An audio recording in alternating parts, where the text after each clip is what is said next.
Assalamu alaikum, hello ladies and gents, hello dear followers and dear members, welcome back to our English class.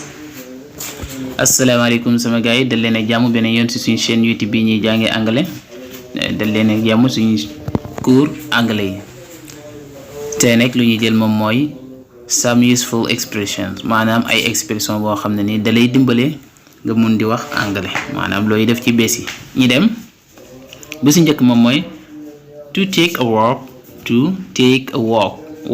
To take a walk moom mooy doxantu mun nga waxee ko noonu bu la neexee nga jëlaat beneen expression bi to go for a walk ba tey doxantu la signifie to take a walk ou bien to go for a walk doxantu. Example, the children are taking a walk on the street. The children are taking a walk on the street. Loolu li muy tekki mooy xale yi ñu ngi doxante ci mbedd mi. The children are taking a walk on the street ou bien the children are donc go for a walk bu la neexee nga utiliser ko fii tamit. Beneen to walk with maanaam moom mooy doxee ak comme ça nit ki di doxee ak bant wala di beeke boobu bi ngay utiliser to walk with. Example, he is working with a stick.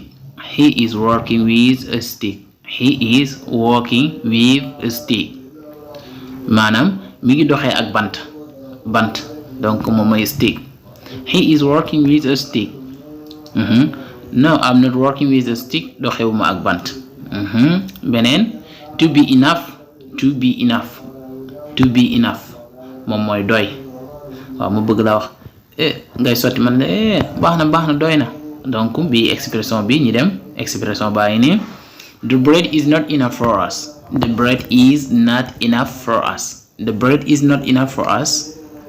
Loolu du muy tekki ci wolof mooy mburu mi doyuñu wala mburu bi doyut pour ñun. The bread is not enough for us. The bread is not enough, mburu mi doyut. Beneen example, I don't have enough money to pay my bills. I don't have enough money to pay my bills. Loolu mi tekki ci wolof mooy amuma xaalis bu doy ngir fay samay facture. I don't have enough money to pay my bills. Bills moom mooy facture. Beneen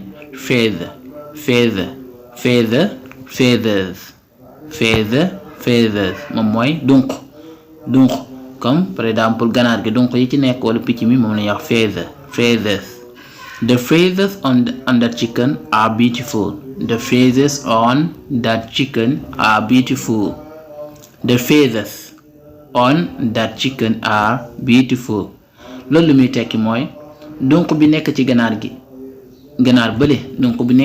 bële dafa rafet donc that loolu jàngoon nañ ko boo ko bëggee xam mun nga dem ci cours yi danga ko gis ni ñu waxe bii bële yu la yëpp.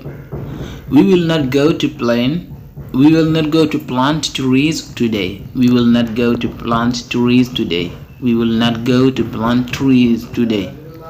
Maanaam duñu dem jëmbati garab tey maanaam tey moom duñ dem jëmbati garab. We will not go moom mooy duñ dem to plant trees today. To fetch water moom mooy root wala duy ndox. waaw root wala nga duy ndox. To fetch water I am fetching water damay root maa ngi nii di root. To fatten donc bii mi ngi jógee ci adjectif bu ñu wax faat mun nekk maanaam duuf fekkee nekk duufal nga bëgg a wax moom mooy to fatten. Example, grass fattens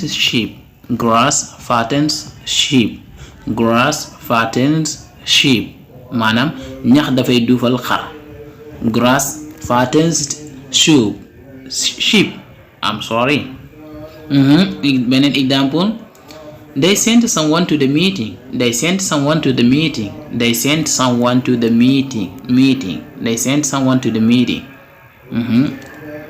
Yónni nañ kenn ci ndaje mi They sent someone to the meeting. Yónnee nañ kenn ci ndaje mi. Beneen example. I am spending the day at Ibu's house. I am spending the day at Ibu's house. Loolu mooy maa ngi indu ci kër Ibu. maa ngi indi ci kër Ibu. I am spending the day at Ibu's house. My father sent me a new phone.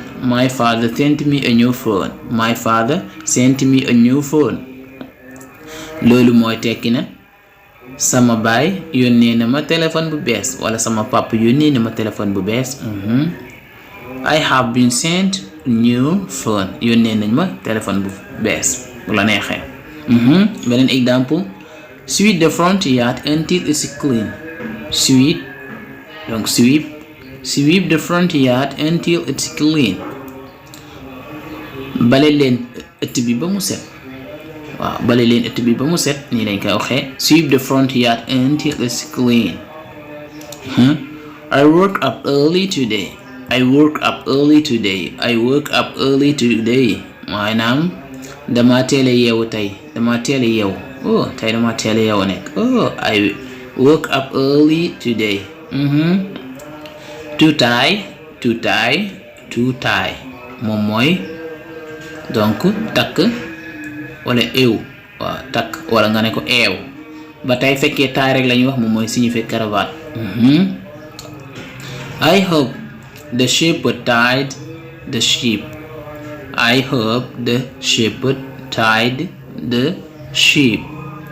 Lu muy tekki mooy yaakaar naa ni sàmmkat bi eew na xari.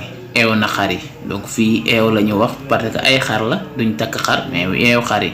I hope the shepherd tied the sheep.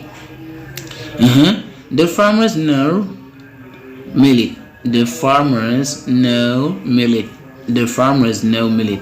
Maanaam baykat yi dugub lañu xam. The farmers know millet moom mooy dugub. The farmers know millet. Baykat yi dugub lañ xam.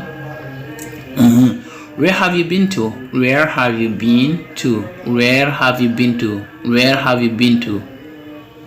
Maanaam fan nga demoon. Where have you been to? Fan nga demoon. Foo demoon ba tey. Obligation moom mooy farata. Loo xam ne ni farata la dañ naan ko obligation. It's an obligation. Loolu farata la. Example. It's an obligation for a Muslim to pray 5 times daily. It's an obligation for a Muslim to pray 5 times daily. Maanaam farata la pour jullit bi du julli juróomi waxtu ci bés bi. It's an obligation for a Muslim to pray 5 times daily.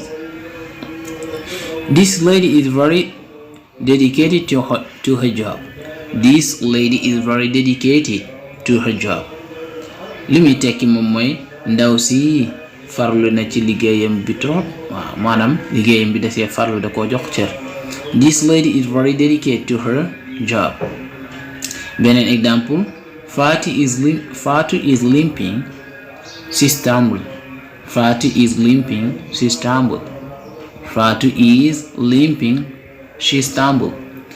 mi ngi soox dafa fakkatal.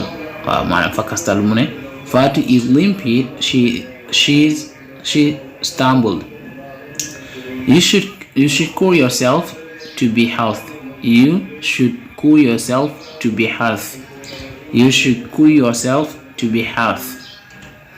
Loolu mooy tekki ne danga war a faju ndax nga wér. You should call yourself to be healthy. Beneen example. The doctor has cured him. The doctor has cured him moom mooy docteur bi faj na ko. Docteur bi faj na ko. The doctor has cured him. Wake up down is not easy. Wake up down is not easy. Yeewu fajar yombul. wake up and down is not easy. Wake up and down is not easy. Yow fajar yombut. He was elected this last month. He was elected this last month. He was elected this last month. maanaam weer yi la falu maanaam weer yi la falu wala weer yi lañ ko fal comme mun nañ wax jël suñ président bi Sénégal. He was elected this last month. Okay guys, thank you for listening to me. Thank you also for watching the videos. Again, don't forget to subscribe in this channel in order to learn English. di leen jaajëfal guys ci seetaan bi ak déglu bi. di leen wax rek bu leen fàtte ngeen abonné. képp koo xam ne ni bëgg nga jàng anglais rek abonné ci chaîne bi.